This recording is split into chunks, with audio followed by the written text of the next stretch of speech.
পুরী মানে নির্ভেজাল সমুদ্র স্নানে আনন্দ, পুরী মানে সন্ধ্যায় জগন্নাথ দেবের মন্দির দর্শন, পুরী মানে খাওয়ারের রকমারিত্ব, আর পুরী মানে জগন্নাথ দেবের মাসির বাড়ি গুন্ডিচা মন্দির দর্শন। পুরী মানে আরো অনেক কিছু যা সবটা বলে প্রকাশ করা সম্ভব না, যেগুলো জানার জন্য আমাদের ব্লগটা আপনাদের অবশ্যই দেখতে হবে।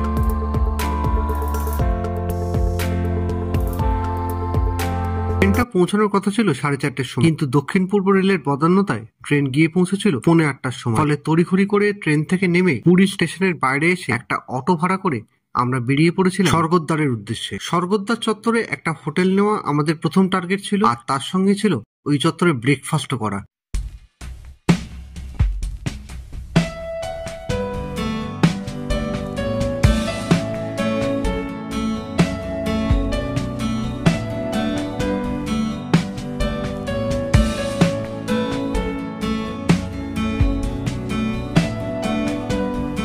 ওই তো সামনে দেখা যাচ্ছে সমুদ্র, আর স্বর্গদ্বারও তার মানে আর খুব একটা বেশি দূর নয়।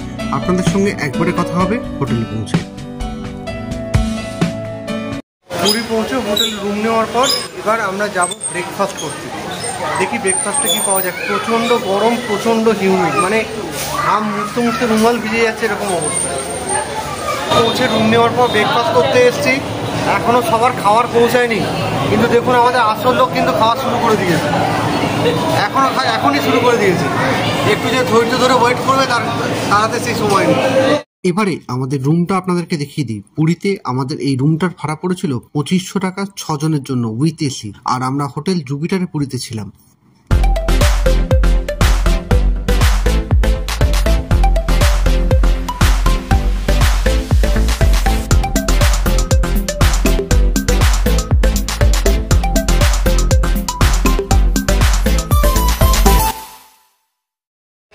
পুরীতে দুপুরে লাঞ্চ করতে এসেছি, এবং দুপুরে লাঞ্চে আজকে আমরা অর্ডার দিয়েছি ভাত, ডাল, মানে ডাল ফ্রাই।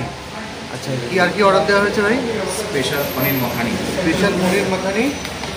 মিক্সড ভেজ, ঝুরঝুরে আলু ভাজা, আর বাকি কিছু ওনাদের তরফ থেকে কিছু কমপ্লিমেন্টারি সার্ভিস আছে। দেখা যাক খাবারটা আসুক, দেখি কীরকম কি খাবার না খাবার। আর দেখুন আমাদের সিনিয়র মেম্বারের অবস্থা, ভাত আসার আগে ঘুমিয়ে পড়েছে। এবার ভাত খেয়ে কী হবে সেটা আর বলা যাচ্ছে না। আমাদের দুপুরের খাবারের মেনু,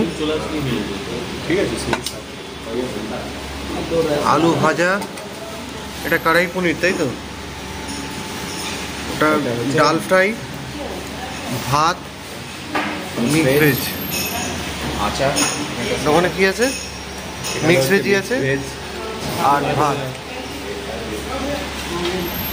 যাই হোক, খাওয়াটা খাই, তারপর বলবো কীরকম কি খেতে না খেতে। আপনি খাওয়া দাওয়ার কোয়ালিটি কেমন ভাই? ঠিক আছে, খাওয়া ঠিক আছে, ওকে, ঠিক আছে, সবাই একদম ঠিক আছে। ওকে, খাওয়ার দাওয়ার কোয়ালিটি নিয়ে কিন্তু সত্যিই খুব ভালো। তাই ভেজ খেতে চাইলে এখানে আপনারা অবশ্যই আসতে পারেন। আমি এদের নাম্বার ডিসক্রিপশন বক্সে দিয়ে দেবো।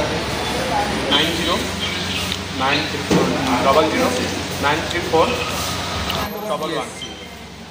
1 बजे से कितने बजे वर्किंग आवर्स? 3:30 बजे लंच, दोपहर के 1 बजे से 12:30 से 3:30। अच्छा, लंच टाइम। फिर 5:30 से 4:30-5 से फिर स्नैक्स चालू करते हैं। हाँ, 7:30 डिनर 10:30। লাঞ্চের পর সবাই মিলে চলে গেছিলাম পুরী সি বিচে আবার সমুদ্র স্নানের উদ্দেশ্যে।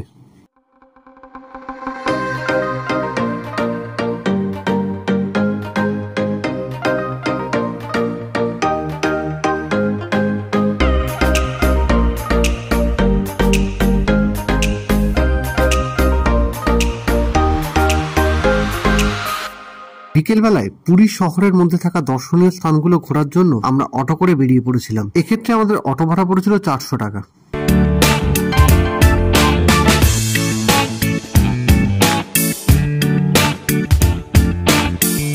পুরী ঘুরতে বেরিয়ে আমরা প্রথমেই দেখতে গেছিলাম পুরীর বিখ্যাত বুদ্ধিস্ট টেম্পল।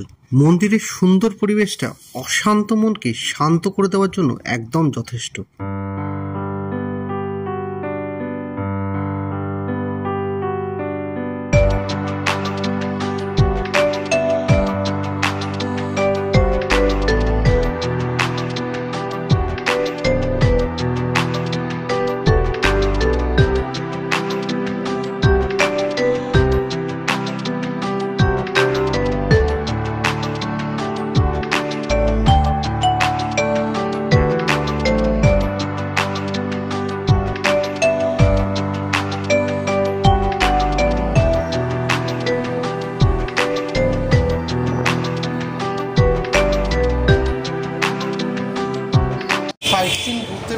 আমরা সবার প্রথমে দেখতে এসেছি হচ্ছে এখানকার বুদ্ধিস্ট টেম্পল। জায়গাটা কিন্তু খুবই সুন্দর।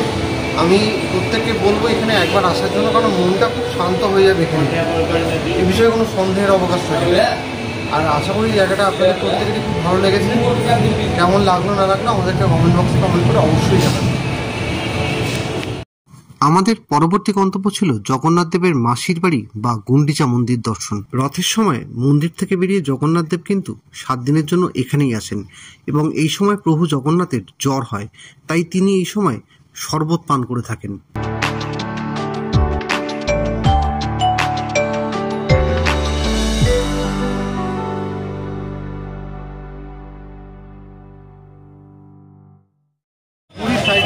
করতে বেরিয়ে আমাদের দ্বিতীয় গন্তব্য ছিল জগন্নাথ দেবের মাসির বাড়ি বা গুচিন্ডা মন্দির, কিন্তু মন্দিরটা বন্ধ থাকার কারণে আমাদের পরবর্তী গন্তব্য ছিল জটিয়া বাবার সমাধি আশ্রম, কিন্তু ভেতরে ভিডিওগ্রাফি বা ফটোগ্রাফি অ্যালাউ না থাকার জন্য বাইরেটুকু ছাড়া আপনাদের বিশেষ কিছু দেখাতে পারলাম না।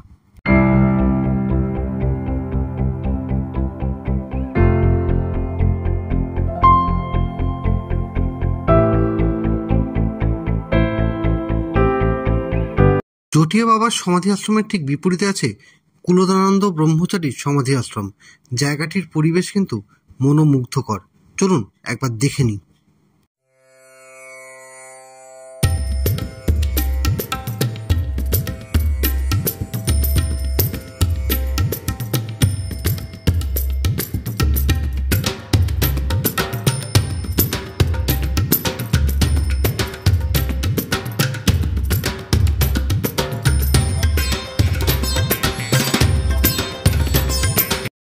চন্দন সরোবরের সামনেই চোখে পড়ল বেশ কিছু রকমারি দোকান।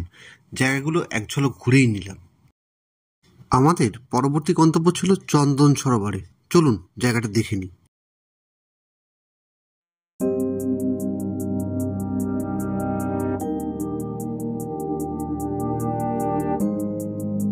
এই যে সামনে স্ট্রাকচারটা দেখতে পাচ্ছেন না, এটাই জগন্নাথ দেবের পিসির বাড়ি হিসেবে খ্যাত। চন্দন সরোবরের চারপাশের পরিবেশটাও ছিল কিন্তু একদম মনে লাগার মতো।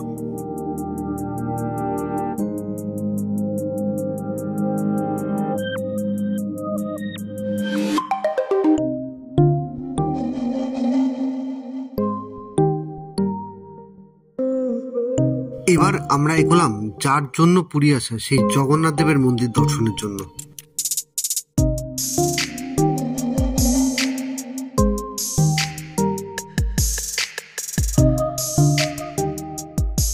আগে অনেকবারই পুরী এসেছি, কিন্তু এবারের পুরী কিন্তু আগের প্রত্যেকবারের থেকে আলাদা। এবারে মন্দিরের সামনেটা কিন্তু যেরকম সোমনাথের মন্দিরের সামনে গার্ড করে আলাদা করে দেওয়া হয়েছে, এন্ট্রান্স ঘুরে অনেকটা ঘুরে এন্ট্রি করতে হয়, ঠিক সেরকম ভাবে জগন্নাথ দেবের মন্দিরের সামনেটাও কিন্তু একই রকম ভাবেই করে দেওয়া হয়েছে।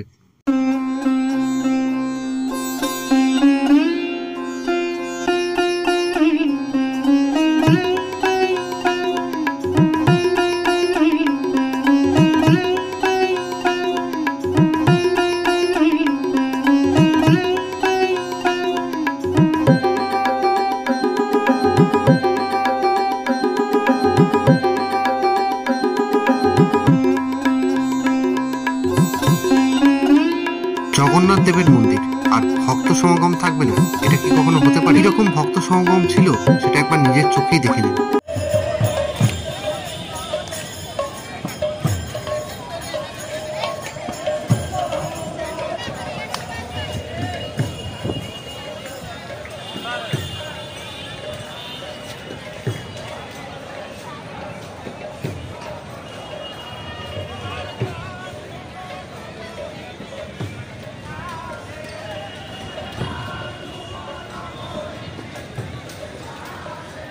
গত 29শে নভেম্বর 2023 দ্বারকাধীশের মন্দিরের সামনে থেকে আপনাদেরকে বলেছিলাম যে আমার ইচ্ছা আছে চারধামই দর্শন করার।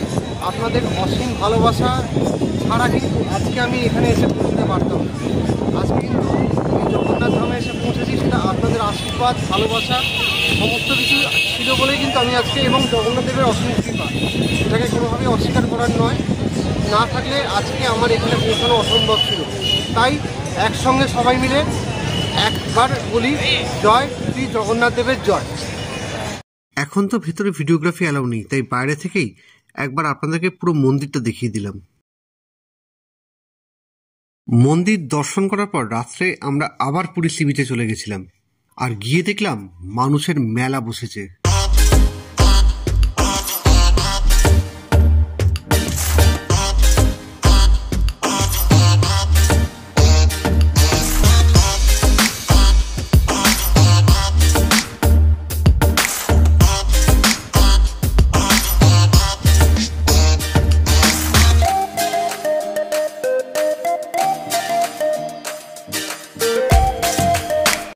এবার আমরা গেছিলাম সন্ধেবেলায় পুরীর সি বিচে যে মার্কেটটা বসে সেটা একবার ঘুরে দেখতে।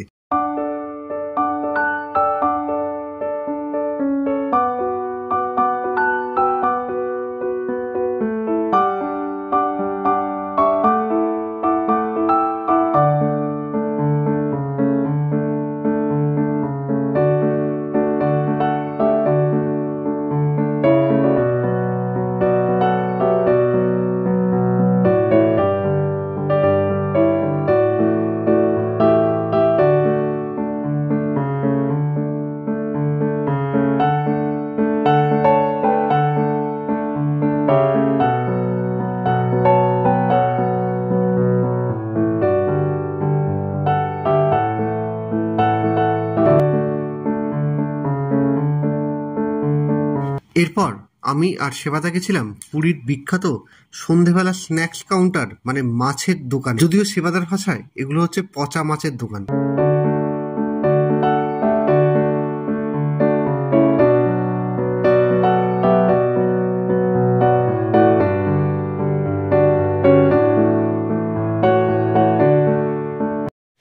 আমরা পুরীতে হোটেল জুপিটারে ছিলাম। হোটেল জুপিটারের ডিটেলস আমি একটা কার্ড আপলোড করে দিচ্ছি, সেখান থেকে আপনারা দেখে নেবেন। আমি অবশ্য নাম্বার ডিসক্রিপশন বক্সেও দিয়ে দেবো।